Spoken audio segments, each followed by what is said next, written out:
Hi, my name is Jasmine Downing, and I am going to be talking to you about diabetes. I have a niece. She is now 7 years old, but at 4 years old, she had diabetes. This was struggling that we had to quickly adapt. Get information, figure out exactly what diabetes is, what a treatment plan for her is. We had the whole situation so fast because when we found out, they were actually saying, oh, if this goes further or any longer untreated, that she could possibly die. So we were all scared and whatnot, and we had to just move very quickly. So it was just a whole lot for the whole family. And then just thinking about her being only 4 years old, not really knowing what's going on, probably scared the life out of her just hearing that, oh yeah, I might die at a kid age. Yeah. So she's 9 years old. She's actually though. She knows how to administer her own insulin, how to check her blood sugar, what's too high, what number for her, what numbers are too low for her. She even snacks, checks her carbs and whatnot. It's really what about her disease, and I just find it fascinating. So I did a little bit with you guys.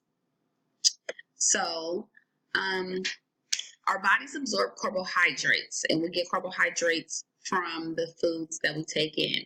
These carbohydrates are then broken down into sugars, glucose, get into our cells to provide the body with energy. So, what is diabetes? Diabetes is a disease that increases your blood sugar levels, and there are four types. You have prediabetes, you have type 1 diabetes, you have type 2 diabetes, and you have gestational diabetes.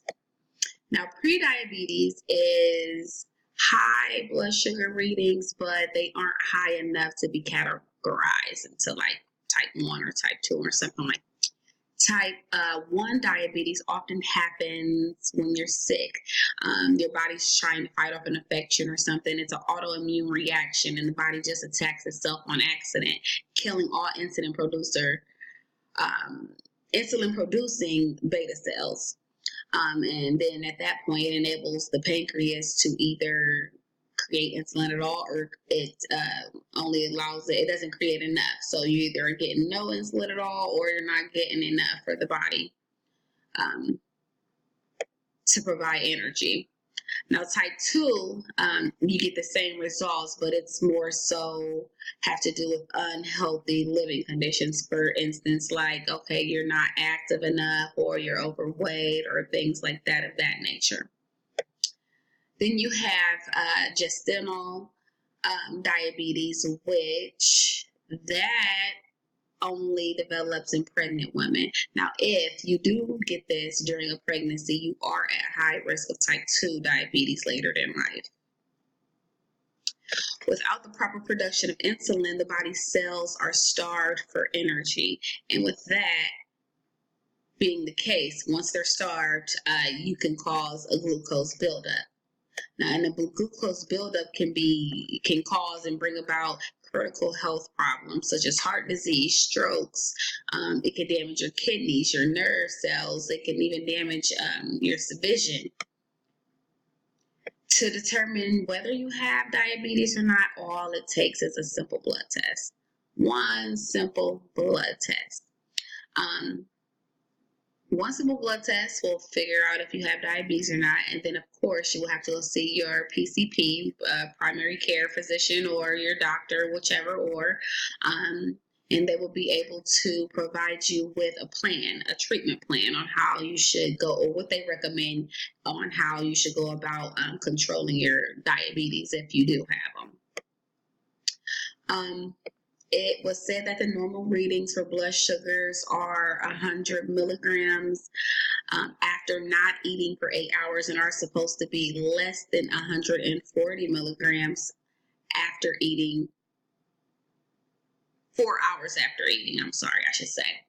So, if you ask me, I feel like this solely depends on the person. Body weight, age, all of these factors, gender, all of these factors depend on the person on exactly how much insulin you're going to have administered and exactly your treatment plan. It's like it's no same treatment plan for all individuals with type 2 diabetes, is what I'm basically saying, or any diabetes at that matter. So, for instance, again, my niece is about 42, 45 pounds, and her normal blood sugar reading is anywhere between 90 and 175 milligrams. Anything above 200 will be extremely high for her, and then she will have to go to the hospital. We take her to the hospital, anything above 200, but she, like I said, she's been doing pretty good and haven't had any problems and whatnot. She takes her insulin 3 times a day. She takes it before breakfast, before lunch, and before dinner. And she's also on 2 medication, one called hemoglobin and one called Lantus. As I stated before, she administers her insulin based on how many, or based on her sugar readings, and she does that very well. But unfortunately, she will have to check her blood sugar for the rest of her life. For her diabetes, like I said, she has type 1 diabetes. There's nothing that can really prevent it at this point. It just can be managed by your doctor's recommendation in a healthy lifestyle. So do not wait. Diabetes is serious. It's a serious disease, and it's life-threatening. It can be life-threatening if untreated. So make regular appointments with your doctor once every year. Explain that if you're having any symptoms, any whatsoever, tiredness or anything, dizzy, lightheaded, or anything, I would go get any and everything checked out, because you never know and you don't want to wait until it's too late. So, in the words of Brandon Gale, eat healthy day and night to keep your future looking bright. And that's all.